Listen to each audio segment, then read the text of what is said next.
दोस्तों, आज हम 2 मिनट की क्लास में हम दो कंफ्यूजन दूर करेंगे। एक तो हरि रामदास जी और एक हरिदास जी। ठीक है, तो ये दोनों कौन है और किसने किस संप्रदाय की स्थापना की थी।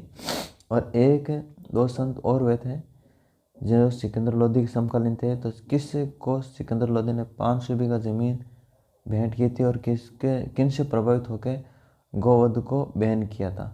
ठीक है, तो सबसे पहले देखते हैं हरि रामदास जी और हरिदास जी के बारे में। ठीक है, तो हरि रामदास जी थे वो रामसैनिक संप्रदाय की एक शाखा थी, सियालतल शाखा, जो बीकानेर में स्थापित थी। इनके संस्थापक हरि रामदास जी थे।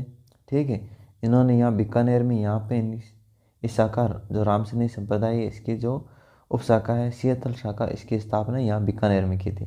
ठीक है, हरि रामदास जी की एक निशानी भी एक कृति है जिसका नाम है निशानी। ठीक है, निशानी नामक एक कीर्ति है, यह भी हरि रामदास जी की निजी है।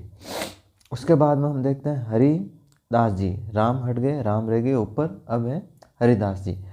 हरिदास जी ने निर्जनी संप्रदाय की स्थापना की थी। न से निर्जनी, न से नागौर।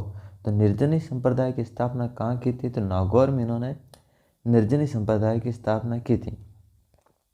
हरिदास जी पहले डाकू थे, बाद में ये संत बने, इसलिए इन्हें कलयुग का वाल्मीकि भी कहा जाता है। ठीक है, हरिदास जी की मृत्यु गाड़ा में हुई थी, गाड़ा नागौर में पड़ता है। और इस प्रकार हरिदास जी और हरि रामदास जी अलग अलग हैं और एग्ज़ाम के टाइम में दोनों सेम लगते हैं। एक आता है सिकंदर लोदी के टाइम, सिकंदर जी ने एक के लिए तो एक से प्रभावित होकर तो गोवध को बैन किया था और एक से प्रभावित होकर उनको 500 बीघा जमीन भेंट की थी। तो इसके बारे में देख लेते हैं। तो सबसे पहले देखते हैं जाम्बो जी। ठीक है, तो जाम्बो जी है, इन्होंने विष्णु संप्रदाय की स्थापना की थी इनसे प्रभावित होकर, क्योंकि ये क्या है, ये पशु प्रिय थे। ठीक है, पशु प्रिय, पशु है, पेड़ है, इनसे इनका मौत था। तो इसी से संबंधित ये संप्रदाय है। ठीक है, और आपको पता हो तो विष्णु ही जाति है, ये हिरण और बाकी की रक्षक भी कहलाती है। यहाँ पे जो खेचड़ी कांड हुआ था तो वहाँ पे भी जो जोधपुर के अंदर, तो वो भी विष्णु संप्रदाय के द्वारा ही किया गया था। तो इनसे प्रभावित होकर सिकंदर लोदी ने गोवध को बैन किया था। ठीक है, इनके बारे में थोड़ा पढ़ भी लेते हैं।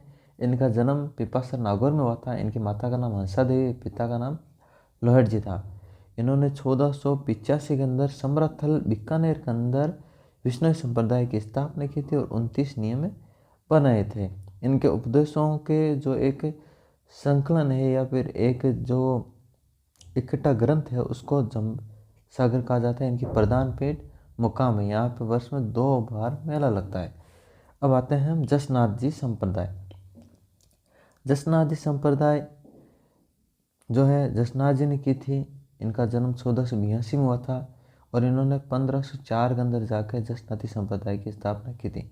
इन्हीं से प्रभावित होकर जो सिकंदर लोदी है, इन्होंने इनको 500 बीघा जमीन इनको भेंट की थी। ठीक है, इनका जो मेन जो जहाँ पे इन्होंने इस संप्रदाय की स्थापना की थी वो कत्रियासर बीकानेर में पड़ता है मेन, और इन्होंने 36 नियम इसमें बताए। इन्हीं से संबंधित मिला जुला एक अग्नि नृत्य भी है। ठीक है, जो कहाँ किया जाता है वो भी बीकानेर में किया जाता है, कत्रियासर में। और जो सिद्ध जो जाट होते हैं वो किए जाते हैं और इनका जन्म जाट परिवार में हुआ है। ठीक है दोस्तों।